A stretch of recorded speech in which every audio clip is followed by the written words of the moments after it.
আমার ব্লগ পেজে কেক বানিয়েছিলাম, সেটা দেখে অনেক আপুরাই কমেন্ট করেছিল কেকের রেসিপির জন্য। তো আজকে আমি না কিচেনে কিন্তু কেকের রেসিপিটা আপলোড করে দিচ্ছি। এখানে কেক বানানোর জন্য আমি 5টা ডিম নিয়েছি, আপনারা চাইলে 6টা ডিমও নিতে পারেন। আমি এখানে টোটাল 5টা ডিম নিয়েছি। তো 4টা এখানে ভেঙে নিয়েছি, আরেকটা এই যে দেখেন 5টা ডিম নিয়েছি টোটাল। একটা একটু পরে ভেঙেছিলাম, আর এখন এটাকে একটু ফোমি করে নিচ্ছি। তো এরকমটা করতে হবে, এরকমটা করলে কেকটা আপনার সবসময় পারফেক্ট হবে। তবে যখন আমার কাছে বিটার মেশিন ছিল না, তখন আমি হাত দিয়ে যেটুকু পারতাম তাতেই হতো, তাতেও কেক হয়। আপনার যদি সব জিনিসপত্র ঠিক থাকে দেওয়া, তাহলেই কিন্তু হবে যেটা যেটা প্রয়োজন। আর আমি এখানে যেহেতু 6টা ডিমের কেক 5টা ডিম দিয়ে করতেছি, এখানে 2 কাপ চিনি 2 কাপ তেল দিয়ে দিচ্ছি।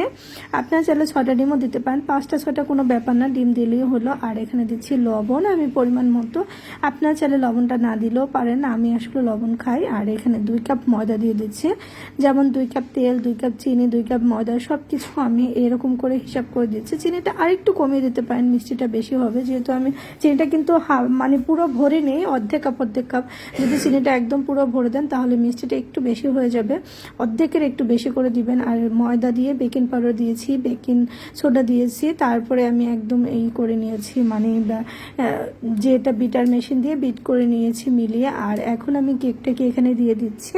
তো দেখতে পাচ্ছেন আমার কেকটা কিন্তু এই যে একটু একটু ছোট ছোট করে যে এই যে ইগুলো রয়েছে না, এগুলো যাতে না থাকে সেটা একটু খেয়াল রাখবেন। এরকম ডেপ করে দিয়ে দিবেন, তাহলে কিন্তু এগুলো বায়ুটা বের হয়ে যাবে, ভিতরে কিন্তু অনেক বায়ু থাকে।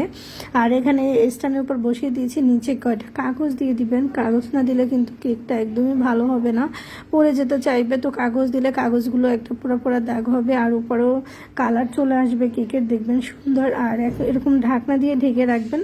20 মিনিট পরে এসে দেখবেন কেকটা হয়ে গেছে। এই যে দেখেন আমার কেকটা হয়ে গেছে, 20 মিনিট হয়েছে।